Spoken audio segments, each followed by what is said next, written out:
So both your countries are not too big, I should say. But I think it's a challenge.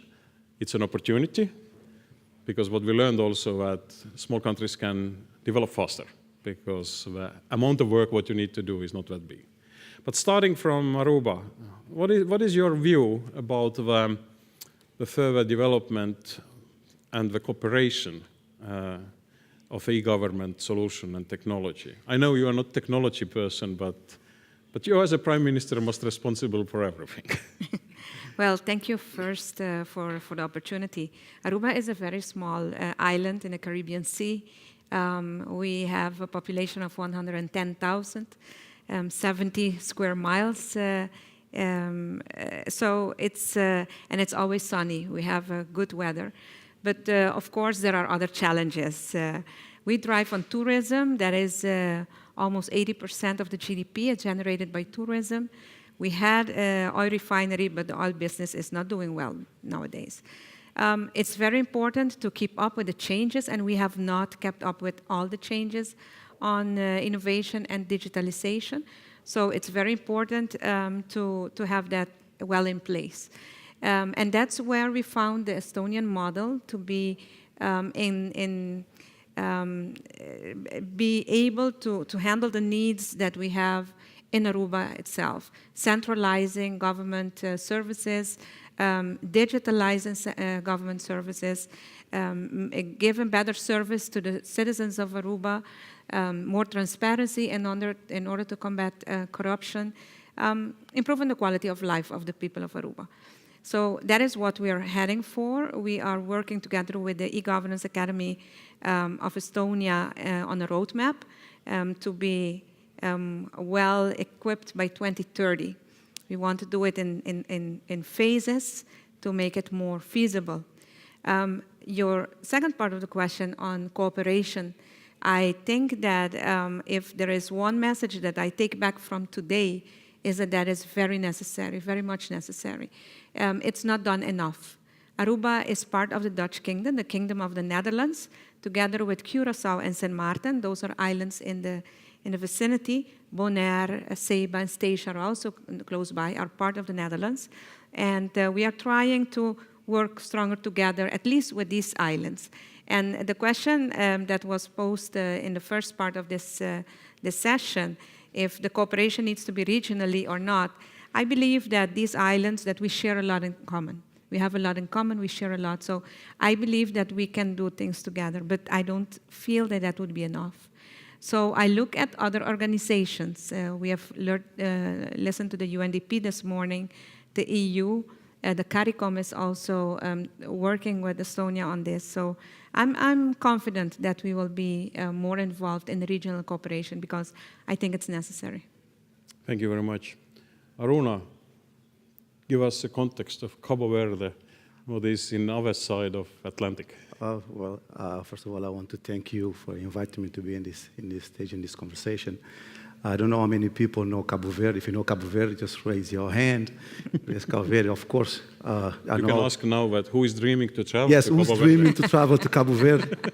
Oh, he's dreaming to travel to Cabo Verde. Actually, if you don't know, I invite you to go to Google and try to find out where is Cabo Verde at least, and what you do over there. So we have been known as a tourism country because of the sun, the sea, the beautiful weather all year long. At least we don't have rain for 3 years now.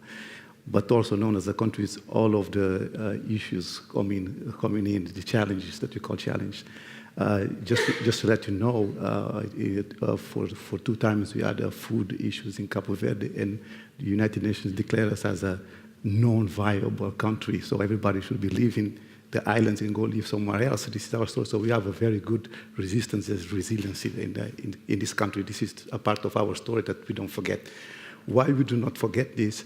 Because today we are a middle-income country. And this gives us so much proud of us in a middle-income country in the West Africa context. So you can see this. So within all of these challenges we do have in Cabo Verde, our population is so small. When the population is small, the market also is small. It's another issue.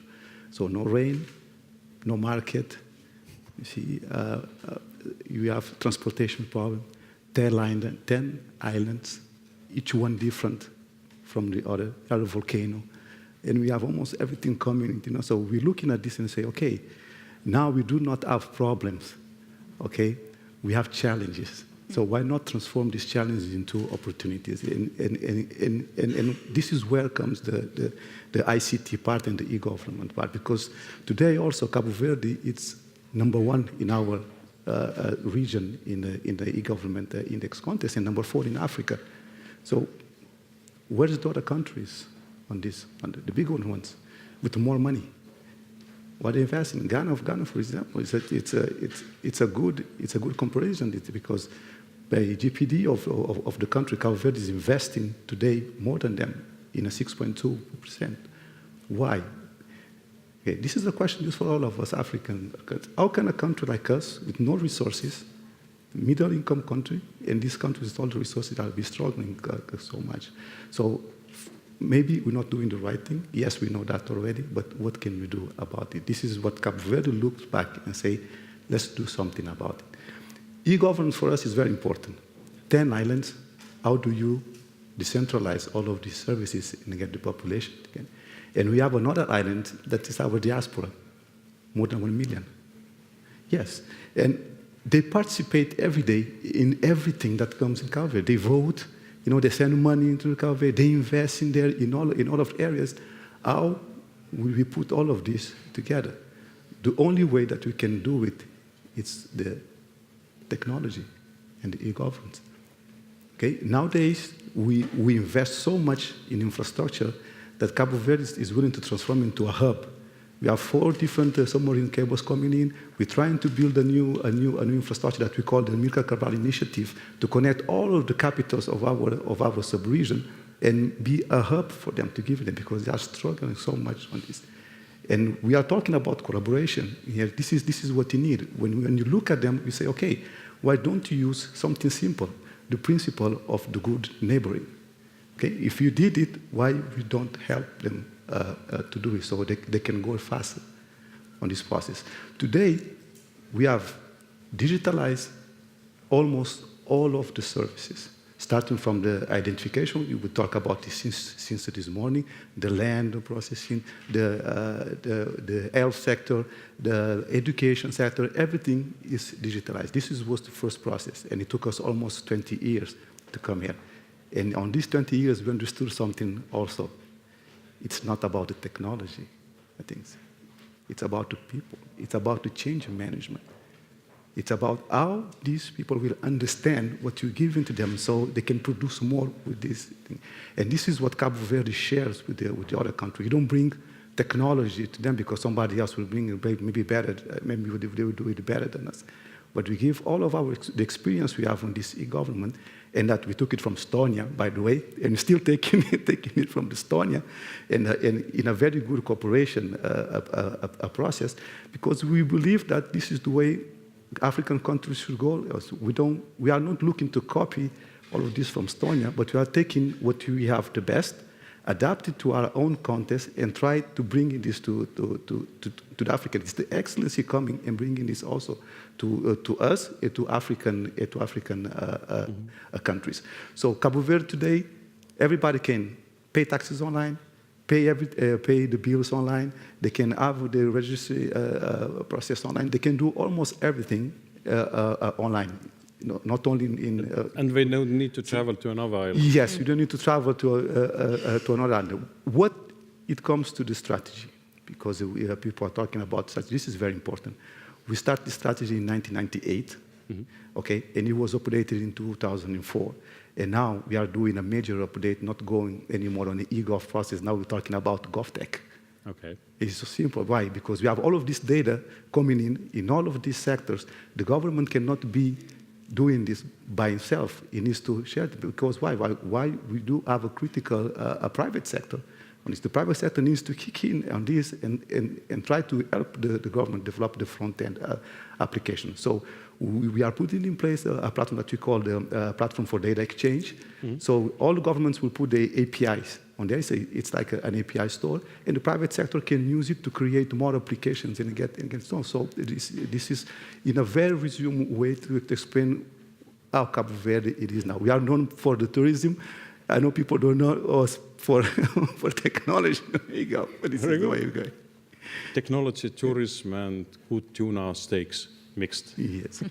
But coming back now to the cooperation, Prime Minister Weavers, you are discussing often with other governments in the region. So do you feel that other governments are ready also to share the e-government solutions and do the cooperation, or what are the usual obstacles, what you feel?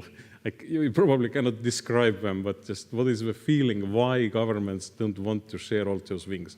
Because I have seen this very basic problem in Europe, that data must remain physical in my country. Okay, very good.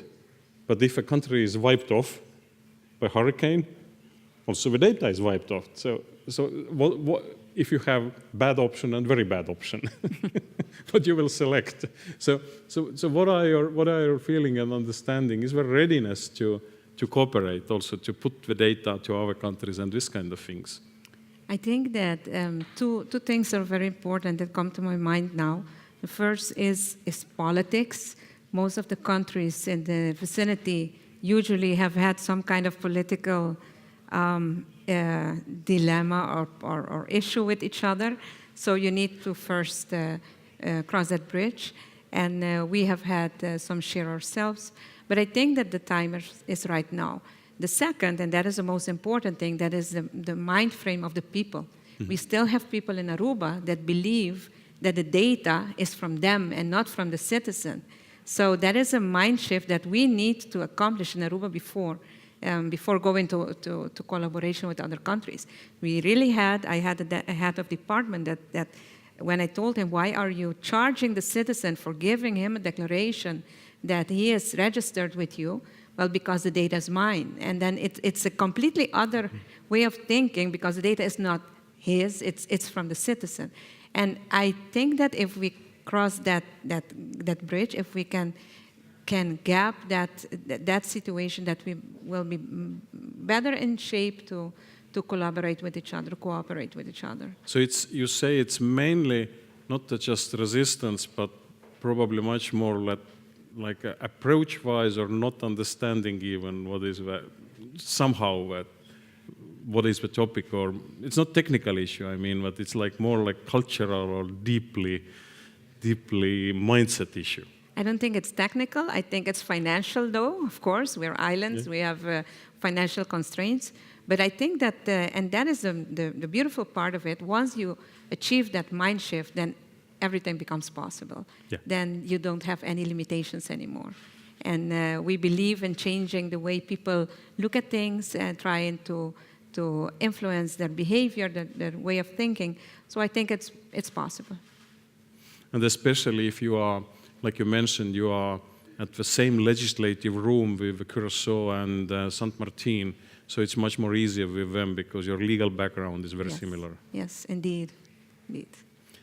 In Cabo Verde, I know you have approached, as you mentioned also, the countries in Western Africa to be connected and maybe using also even your data storage resources to back up their data.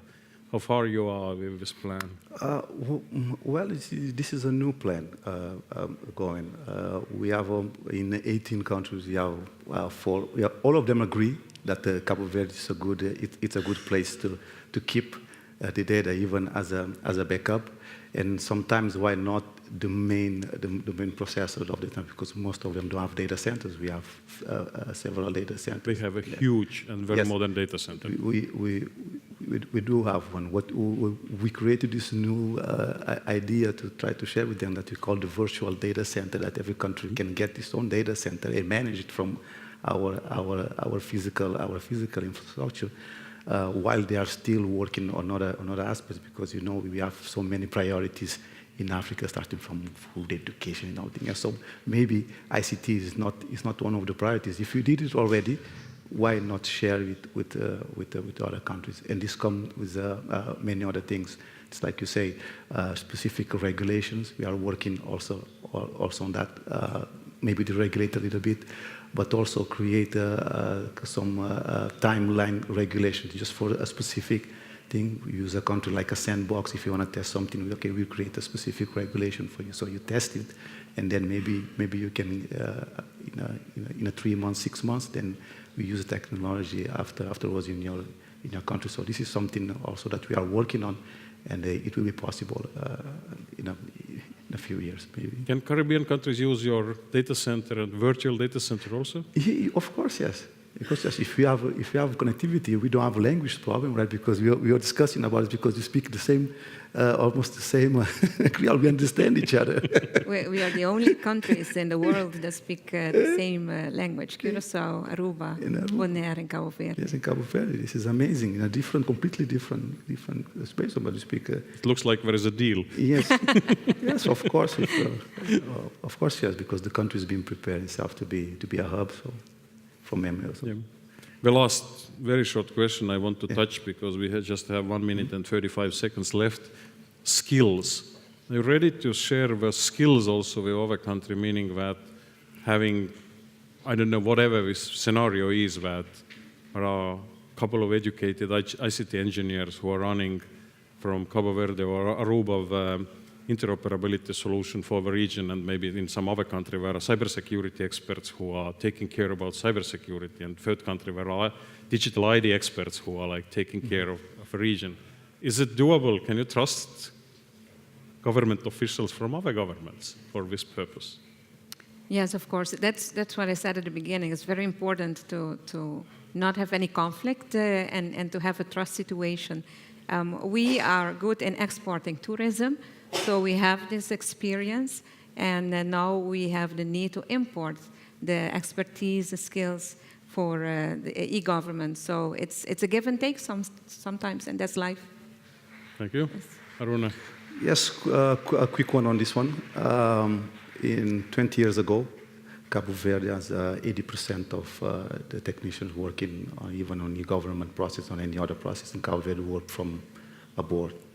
From Lisbon? Yes, from Lisbon, from Brazil, some from the United States. Nowadays, we are so proud to say that 100% of them are from Cabo Verde.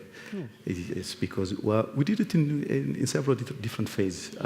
First, we try to recall many of them that in a process that we say that come and bring a friend, and try to close a little bit this gap. Try to pay them also at the same basis that we do with because if they study at the same university, they have the same skills. Why do you gonna pay them less than just try to pay them almost the same thing? And I'm talking about this is a problem in Africa actually. So we should not have this problem. Okay. If you pay the one from Brazil or from Portugal, just pay yours the same. So they will come, and they will try to come and work on the sun and the sea, of course. Okay, so this was the first one. Now we do have an academy, what we call the NOSi Academy. What we do, it's a professional internship. It's a paid internship. The government owns it. Every company that wants to do research and development, so they go to this specific program and they choose whatever technology they want to work on, and they can use the infrastructure and all the knowledge and thing for 6 months and come out with something or not. And maybe something comes out, they can employ the kids that are coming out of university. So this way, we can get most of them. Actually, Cabo Verde is more than 90% of people educated, so this is very good also. Excellent.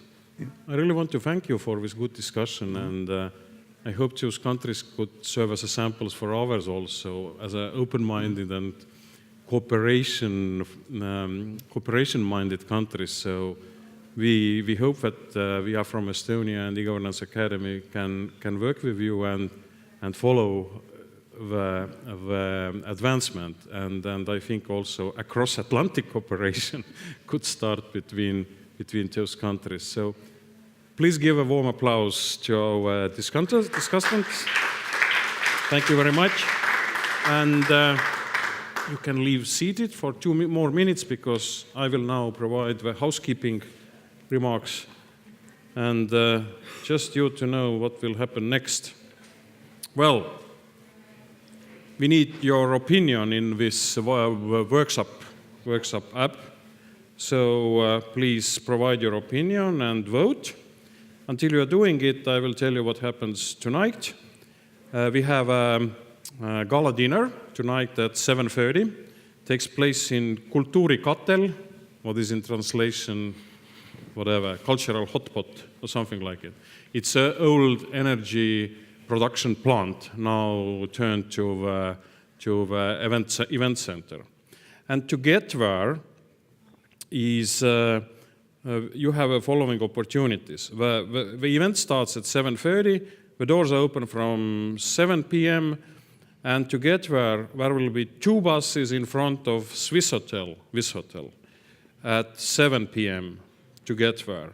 There is 1 bus is leaving Sokos Viru Hotel. Those who live in Sokos Viru Hotel, also you can depart from Viru Hotel. And also those who are living in Nordic Hotel Forum, you can either be across the street in Viru Hotel at 7 p.m. or the bus is doing a very quick stop next to the Nordic Hotel. And another bus is leaving Radisson Blue Olympia Hotel and makes 7:05, 5-minute stop in Radisson Blue Sky Hotel. So around 7, be next to your hotel, and when you catch the bus, it's bottom line. It's too complicated even for me. And you can get back by the bus also, but it's like night, you can walk also. It's like 10 minutes walk, maximum 15 minutes walk back to your hotels. So the first bus will leave at 10 p.m. and second bus 10:30, and the leftovers will walk. Also, we have a small change in the agenda of gala dinner. Don't worry, food and drinks are served, but the Prime Minister is apologizing his absence because the government is still running the budget debate. They still need to cut 5 billion euros from the budget. It's probably mission impossible, but this is their problem. But we hope to have, as a speaker, former Prime Minister and member of Estonian Parliament, Mr. Taavi Rõivas, very savvy guy about e-government. And tomorrow, 8:30, coffee here, and 9 a.m. we depart, the ministerial panel discussion. So, at 7, catch the buses, gala dinner, food, drinks, back home, sleep, and back here at 9 a.m. Thank you very much. Thank you. Thank you very much. See you around. Thank you, Ennis. Thank you so much. Thank you. Thank you so much.